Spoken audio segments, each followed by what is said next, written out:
Hello guys, ઇન્ડોઆઈએસમાં આપનું સ્વાગત છે. ફર્સ્ટ આર્ટિકલ ગુજરાતના વેરિયસ ડેવલપમેન્ટ પ્રોજેક્ટના બારામાં છે. જુઓ, પ્રધાનમંત્રી દ્વારા 15 ડિસેમ્બરના દિવસે ગુજરાતમાં વેરિયસ ડેવલપમેન્ટ પ્રોજેક્ટનું ફાઉન્ડેશન સ્ટોનને લેટ ડાઉન કરવામાં આવ્યા છે. તો આ ડેવલપમેન્ટ પ્રોજેક્ટ કયા કયા છે, એના નામ કઈ જગ્યાએ શરૂ થયા છે અને શાની માટે છે, તો એ બધું આવનારી જીપીએસસીની એક્ઝામ માટે મોસ્ટ ઇમ્પોર્ટન્ટ છે. ધ્યાન રાખજો. દરેક લોકો નોટ ડાઉન કરે. પહેલો ડેવલપમેન્ટ પ્રોજેક્ટ કયો છે? Hybrid renewable energy park.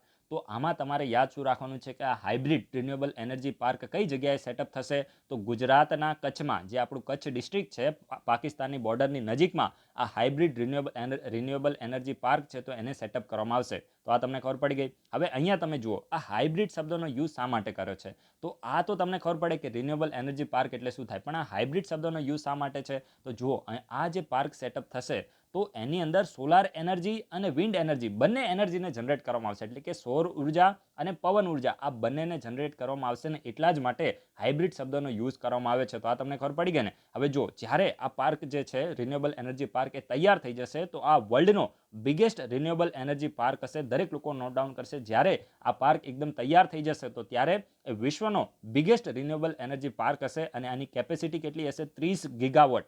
30 gigawatt આની કેપેસિટી હશે અને આમાં સોલાર એનર્જી અને વિન્ડ એનર્જી બંનેને જનરેટ કરવામાં આવશે. અને ઇમ્પોર્ટન્ટ વસ્તુ એ છે કે આ પાકિસ્તાનની બોર્ડરની નજીક હોવાથી આને ખૂબ જ સેન્સિટિવ એરિયા માનવામાં આવે છે સિક્યોરિટી માટે, અને એટલા માટે આ એરિયાની અંદર જે સિવિલિયન છે, જે નાગરિકો છે, તો એને પરમિશન આપવામાં આવી નથી. આ જે એરિયા છે તો એના ઉપર જે બોર્ડર સિક્યોરિટી ફોર્સ અને ઇન્ડિયન આર્મી છે તો એ કંટ્રોલ કરે છે. તો આ બધું અહીંયાથી કોઈ ક્વેશ્ચન ના બને. જસ્ટ એટલું તમારે યાદ રાખવાનું છે કે હાઇબ્રિડ રિન્યુએબલ એનર્જી પાર્ક એ ગુજરાતના કચ્છમાં બનવાનો છે અને જ્યારે તૈયાર થઈ જશે તો વિશ્વનો બિગેસ્ટ રિન્યુએબલ એનર્જી પાર્ક હશે અને આની કેપેસિટી 30 ગીગાવોટની રહેશે. બસ આટલું જ તમારે યાદ રાખવું છે. પાકિસ્તાનની બોર્ડરની નજીકમાં છે, જસ્ટ ખાલી ઇન્ફોર્મેશન માટે, રાઈટ? તો આ તમને ખબર પડી. એના પછી હવે બીજો જે પ્રોજેક્ટ છે તો એ ડીસેલિનાઇઝેશન પ્લાન્ટના બારમાં છે. ડીસેલિનાઇઝેશન એટલે તમે સમજો ને, જે દરિયાનું પાણી હોય તો એ કેવું હોય? ખારું પાણી હોય. એની સેલિનિટી ખૂબ જ વધારે હોય તો એ પીવા લાયક ના હોય. તો ડીસેલિનાઇઝેશન પ્લાન્ટનો યુઝ કરીને એ જે પાણી છે તો એને પીવા લાયક બનાવવામાં આવે છે, રાઈટ? હવે જુઓ, જે કચ્છ ડિસ્ટ્રિક્ટ છે ને તો ત્યાં રેનફોલ ખૂબ જ ઓછો થાય છે, રાઈટ? અને એના સિવાય ત્યાં મીઠા પાણીના જે સોર્સિસ છે તો એ પણ ખૂબ જ ઓછા અવેલેબલ છે.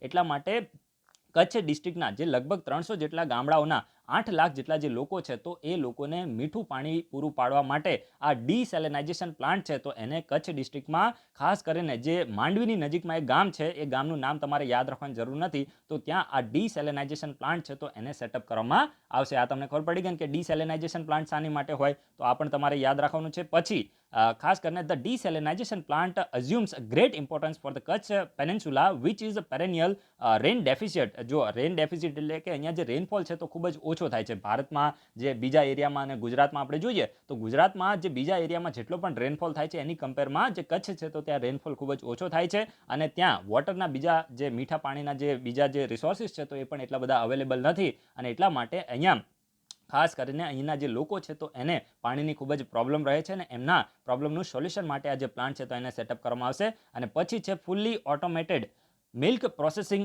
ઓફ સરહદ ડેરી. હવે જો જે સરહદ ડેરી છે કચ્છની, ખાસ કરીને આપણી પાકિસ્તાન સાથેની જે બોર્ડર છે તો ત્યાં એક ડેરી છે સરહદ ડેરી. તો આ સરહદ ડેરીનું fully automated milk processing unit છે તો એને પણ પ્રધાનમંત્રી એને પણ ફાઉન્ડેશન સ્ટોન છે તો એને લેટ ડાઉન કર્યો છે અને લગભગ 130 કરોડ રૂપિયાનું આ મિલ્ક પ્રોસેસિંગ યુનિટ છે. તો આ બધું ફાલતુ છે, આપણે કોઈ આમાં યાદ રાખવાની જરૂર નથી. એક્ઝામ માટે ખાલી આટલું જ ઇમ્પોર્ટન્ટ હતું. આ જે પહેલા બે છે આ બંને ઇમ્પોર્ટન્ટ છે. બાકી જસ્ટ એટલું યાદ રાખજો કે આ સરહદ ડેરીનું જે fully automated milk processing unit છે તો એને પણ પ્રધાનમંત્રી દ્વારા ઇનોગ્રેટ કરવામાં આવ્યું છે. ફાઉન્ડેશન સ્ટોન છે તો એને લેટ ડાઉન કરવામાં આવ્યું છે. બાકી બધું ફાલતુ છે, એટલું તમારે યાદ રાખવાની જરૂર નથી, રાઈટ? તો બસ આટલું જ તમારે યાદ રાખવાનું છે. એના પછી જે નેક્સ્ટ આર્ટિકલ છે તો એ ખાસ કરીને હિમગીરીના બારામાં છે. આ ઇમ્પોર્ટન્ટ છે. હિમગીરી છે તો શું છે? તો એક સીપ છે.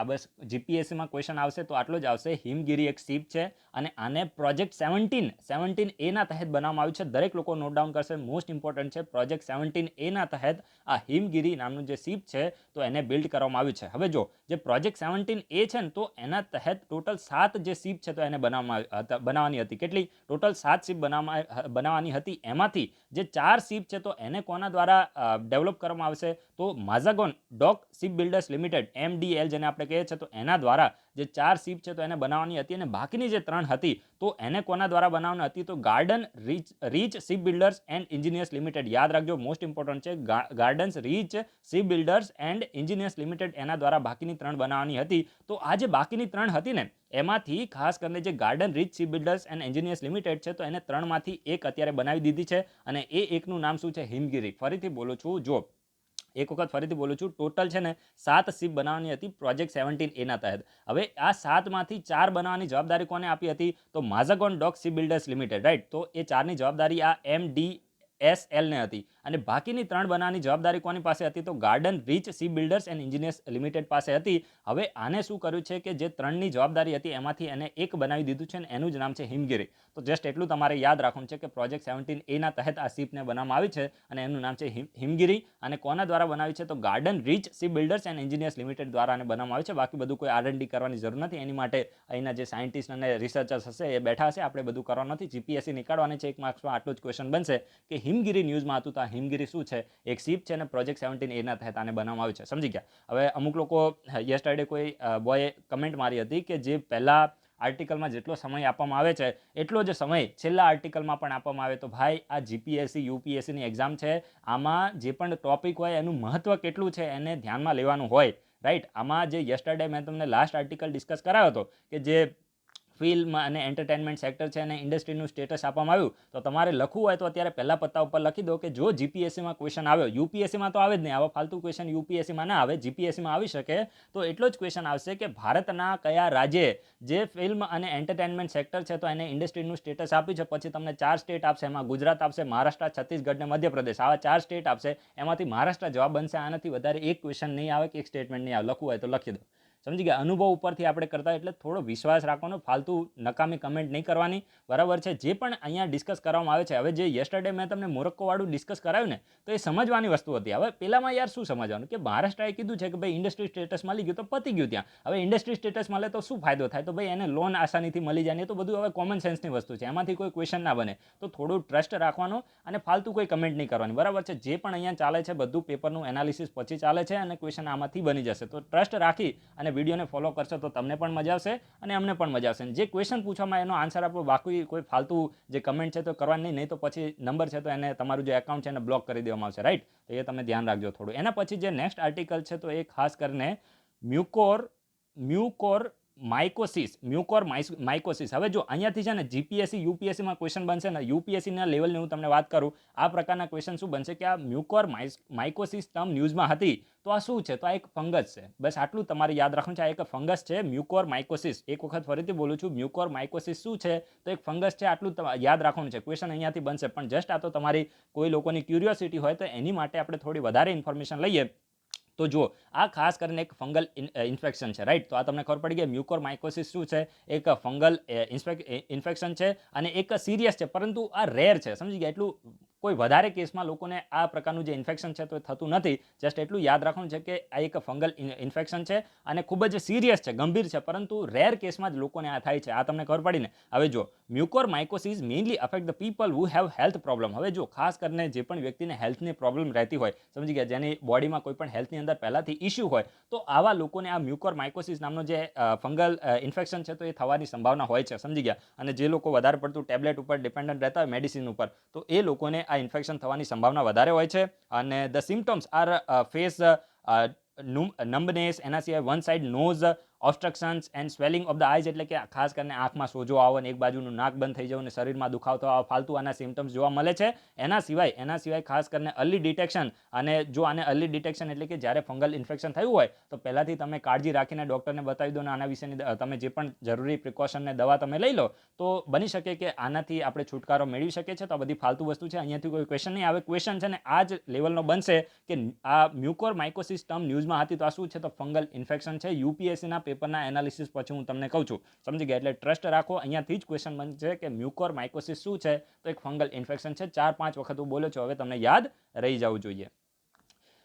એના પછી જે નેક્સ્ટ આર્ટિકલ છે તો એ ખાસ કરીને યુનેસ્કો દ્વારા એક ઇન્ટરનેશનલ પ્રાઇઝને શરૂ કરવામાં આવી છે એના વિશે છે. સમજી ગયા. તો એ જે ઇન્ટરનેશનલ પ્રાઇઝ છે તો એ ક્રિએટિવ ઇકોનોમીના ફિલ્ડમાં છે. સમજી ગયા. તો ક્વેશ્ચન આવે કે international prize in field of creative economy આ ન્યૂઝમાં હતી, તો આ પ્રાઇઝને કોના દ્વારા શરૂ કરવામાં આવી છે? તો યુનેસ્કો દ્વારા. શું યાદ રાખવાનું છે? યુનેસ્કો દ્વારા આ પ્રાઇઝને શરૂ કરવામાં આવી છે. સ્પીપાએ 2019ની એક્ઝામમાં યુનેસ્કો વિશે ક્વેશ્ચન પૂછ્યો હતો, રાઈટ? તો એ રીતે અત્યારે પણ ક્વેશ્ચન જીપીએસસીમાં પણ આવી શકે કે international prize in field of creative economy આ કોના દ્વારા શરૂ કરવામાં આવી છે? તો યુનેસ્કો દ્વારા. અને ખાસ કરીને આ જે પ્રાઇઝ શરૂ કરવામાં આવી ક્રિએટિવ ઇકોનોમીની ફિલ્ડમાં, તો એ પ્રાઇઝ કોના નામ ઉપર છે? તો જો બંગબંધુ શેખ મુજીબુર રહેમાન. હવે આમનું નામ તમે સાંભળ્યું હશે ને, શેખ મુજીબુર રહેમાન. જે બાંગ્લાદેશ છે ને, ઈસ્ટ પાકિસ્તાન જેને આપણે કહેતા હતા, એ પાકિસ્તાનથી અલગ થયું, તો એમાં સૌથી મોટું કોઈનું યોગદાન હોય તો આ શેખ મુજીબુર રહેમાનનું છે. જેમ આપણા ભારત દેશની અંદર મહાત્મા ગાંધીની પૂજા કરવામાં આવે છે, એવી જ રીતે બાંગ્લાદેશ માટે આ શેખ મુજીબુર રહેમાન હતા. સમજી ગયા? બાંગ્લાદેશની આઝાદીમાં સૌથી મોટું યોગદાન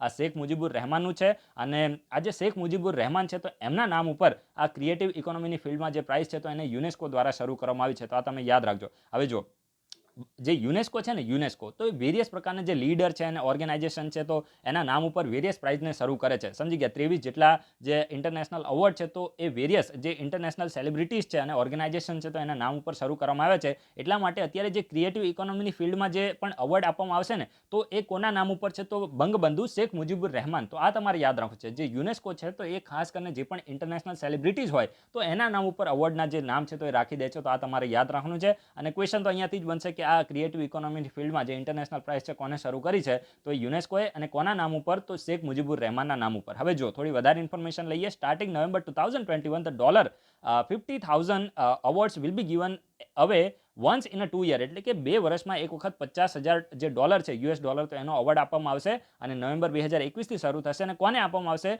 તો for global economic initiative of the youth. એટલે કે જે પણ વિશ્વના જે યુથ છે, વિશ્વનું જે યુથ છે, તો એ જે પણ ગ્લોબલ ઇકોનોમિક ઇનિશિયેટિવ લેશે, એટલે કે વૈશ્વિક લેવલ ઉપર જે આર્થિક ઇનિશિયેટિવ જે પણ યુથ દ્વારા લેવામાં આવશે, તો એના જે એફર્ટ છે, તો એને રેકગ્નાઇઝ કરવા માટે આ જે અવોર્ડ છે, તો એને આપવામાં આવશે. સમજી ગયા? અહીંયા ક્રિએટિવ ઇકોનોમી લખ્યું ને, એટલે કે જે યુથ છે, તો એના આઈડિયાને યુઝ કરીને જે ઇકોનોમી છે, એટલે કે એના જે આઈડિયા છે, તો એની વેલ્યુ છે, તો એને જનરેટ કરે. આઈડિયા હોવું વસ્તુ અલગ છે, અને એ આઈડિયાને જ્યારે તમે ઇમ્પ્લિમેન્ટ કરો, માની લો કે તમે કોઈ વિચારી રહ્યા છો કે તમારા માઇન્ડની અંદર કોઈ સ્ટાર્ટઅપ શરૂ કરવાનો આઈડિયા છે, અને તમારા માઇન્ડની અંદર કોઈ એવી નવી ઇનોવેટિવ ટેકનોલોજી છે, તો એ ઇનોવેટિવ ટેકનોલોજીની વેલ્યુ ક્યારે થાય? જ્યારે તમે એને એકચ્યુઅલીમાં એને ઇમ્પ્લિમેન્ટ કરો, એક્ઝિક્યુટ કરો. સમજી ગયા? તો એ વસ્તુ એને ક્રિએટિવ ઇકોનોમી કહેવામાં આવે છે, કે લોકો એના આઈડિયાની વેલ્યુને જનરેટ કરે. સમજી ગયા? તો આ વસ્તુ તમારે યાદ રાખવાની છે કે global economic initiative of the youth, એટલે કે જે પણ યુથ દ્વારા વૈશ્વિક લેવલ ઉપર જે ઇકોનોમિક ઇનિશિયેટિવ લેવામાં આવે, તો એના જે એફર્ટ છે, તો એને રેકગ્નાઇઝ કરવા માટે આ જે અવોર્ડ છે, તો એને આપવામાં આવશે.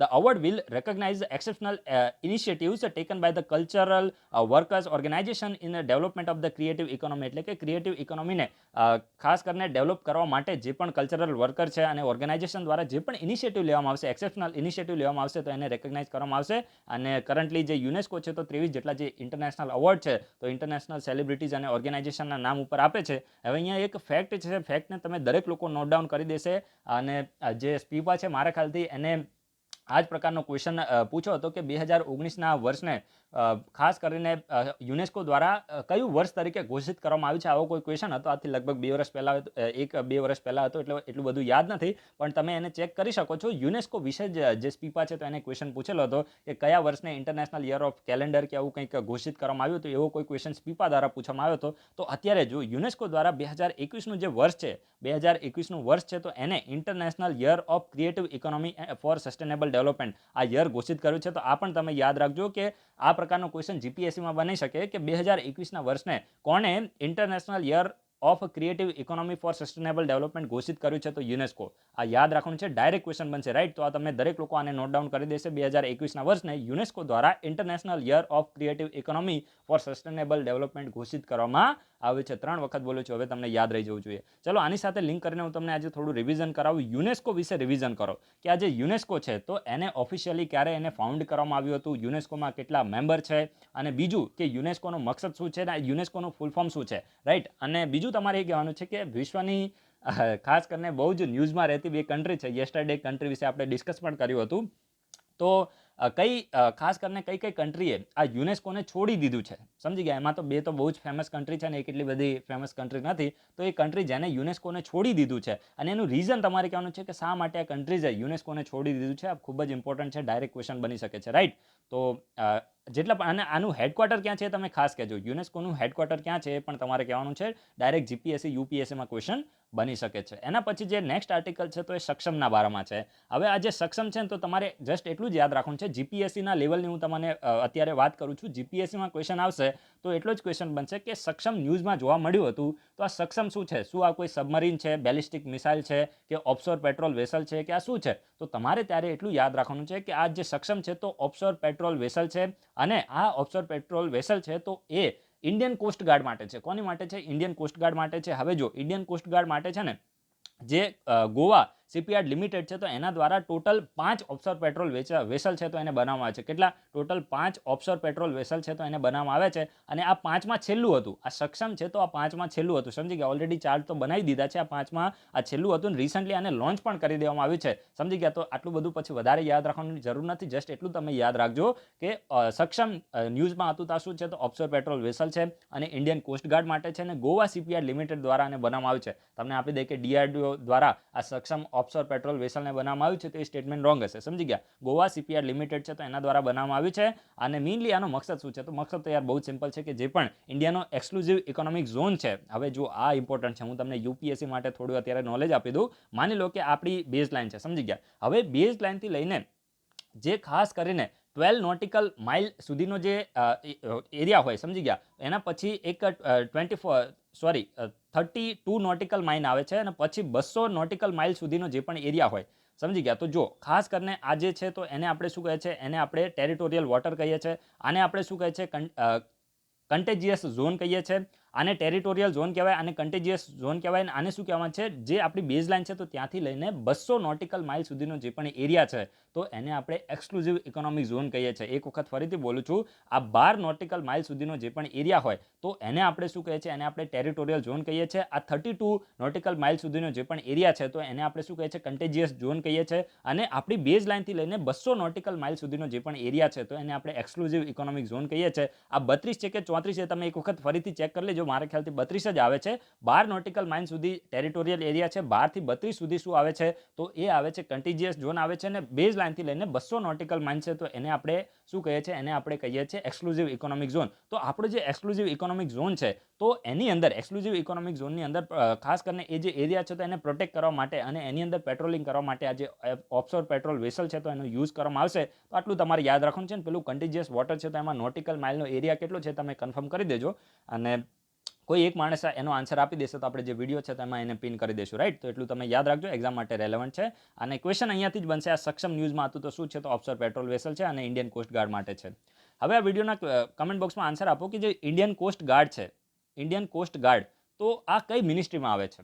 આ તમારી માટે બહુ સારો એવો ક્વેશ્ચન છે. મિનિસ્ટ્રી ઓફ ડિફેન્સ આવે કે મિનિસ્ટ્રી ઓફ હોમ આવે? ચલો દરેક લોકો વિડીયોના કમેન્ટ બોક્સમાં આન્સર આપે કે ઇન્ડિયન કોસ્ટ ગાર્ડ છે તો આ કઈ મિનિસ્ટ્રીમાં આવે છે અને આને ક્યારે બનાવવામાં આવ્યું હતું? તો આટલું જે ઇન્ડિયન કોસ્ટ ગાર્ડ વિશે આન્સર આપશો તો વધારે સારું લાગશે. એના પછી જે નેક્સ્ટ આર્ટિકલ છે તો એ સન ઇસીદ્રો મુવમેન્ટના બારામાં છે. હવે આટલું બધું તો આપણી માટે યુપીએસસી માટે બી ઇમ્પોર્ટન્ટ નથી, પણ જીપીએસસીમાં કદાચ ક્વેશ્ચન આવી જાય કે સેન અથવા તો સન ઇસીદ્રો, આને આપણે સેન પ્રોનાઉન્સ કરીએ, સેન ઇસીદ્રો મુવમેન્ટ છે તો ન્યૂઝમાં હતી.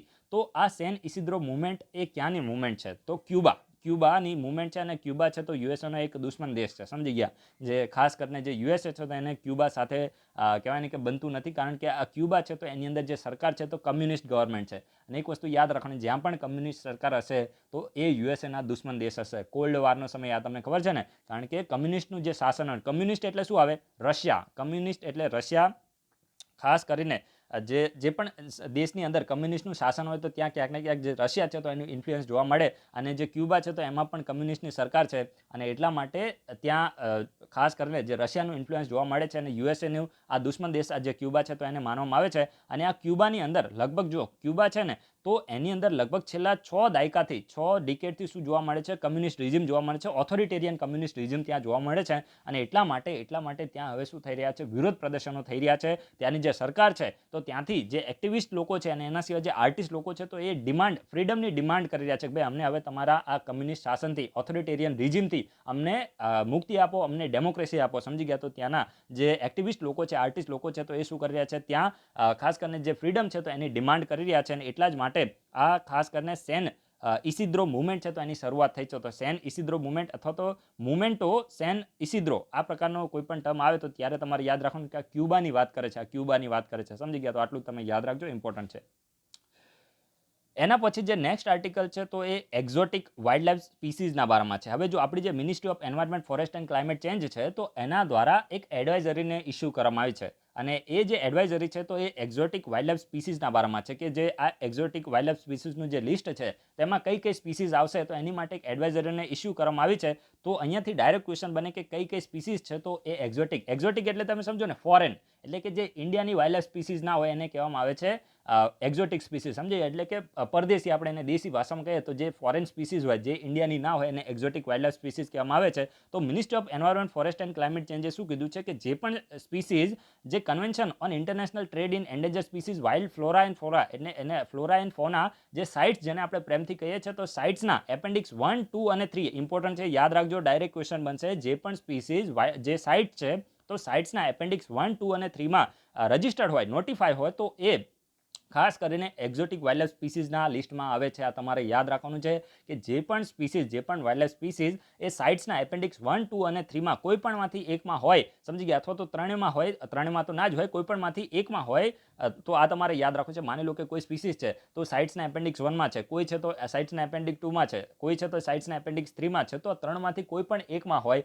સમજી ગયા, તો એ એક્ઝોટિક વાઇલ્ડ લાઇફ સ્પીસીઝ કહેવાશે. સમજી ગયા? તો આ તમારે યાદ રાખવાનું છે અને આ ઇમ્પોર્ટન્ટ છે. આ તમે યાદ રાખજો. જે પણ સ્પીસીઝ એ વાઇલ્ડ લાઇફ પ્રોટેક્શન એક્ટ 1972ના શેડ્યુલમાં હોય તો એ એક્ઝોટિક વાઇલ્ડ લાઇફ સ્પીસીઝ નહીં કહેવાય. આ યાદ રાખવાનું છે તમારે. અને 2020માં મારા ખ્યાલથી યુપીએસસીએ આ વાઇલ્ડ લાઇફ પ્રોટેક્શન એક્ટ 1972ના શેડ્યુલ 6 વિશે ક્વેશ્ચન પૂછ્યો હતો. 6 હતું કે 5 તમે ચેક કરી લેજો, પરંતુ આ વાઇલ્ડ લાઇફ પ્રોટેક્શન એક્ટ 1972ના શેડ્યુલ વિશે ક્વેશ્ચન આવેલો છે. તો અત્યારે હું પણ તમને એક ક્વેશ્ચન પૂછી લઈશ કે આ જે સાઇટ્સ છે એના વિશે તમે ઇન્ફોર્મેશન આપો કે આ જે સાઇટ્સનું ફૂલ ફોર્મ તો મેં તમને કીધું, પણ આ સાઇટ છે તો એનું ગઠન ક્યારે થયું હતું, અને ખાસ કરીને જે સાઇટ્સ છે તો એની અંદર કેટલી કન્ટ્રીઝ એની મેમ્બર છે. આના એપેન્ડિક્સ વિશે તો મેં તમને ક્વેશ્ચન પૂછેલો છે, તો અત્યારે તમારે એને ફરીથી આન્સર આપવાની જરૂર નથી, પણ આના વિશેના આનું હેડક્વાર્ટર ક્યાં છે અને આના જે પણ સાઇટ્સ છે તો એના રિઝોલ્યુશન ને આ બધું હોય, ડિસિઝન એ બાઇન્ડિંગ હોય છે કે નહીં પાર્ટી ઉપર, આ બધું તમારે કહેવાનું છે. એક્ઝામ માટે રેલેવન્ટ છે. જેટલા પણ તમને સારા એવા પોઈન્ટ મળે વિડીયોમાં કમેન્ટમાં આન્સર આપવાની કોશિશ કરજો. અને બીજું, આ જે વાઇલ્ડ લાઇફ પ્રોટેક્શન એક્ટ 1972 છે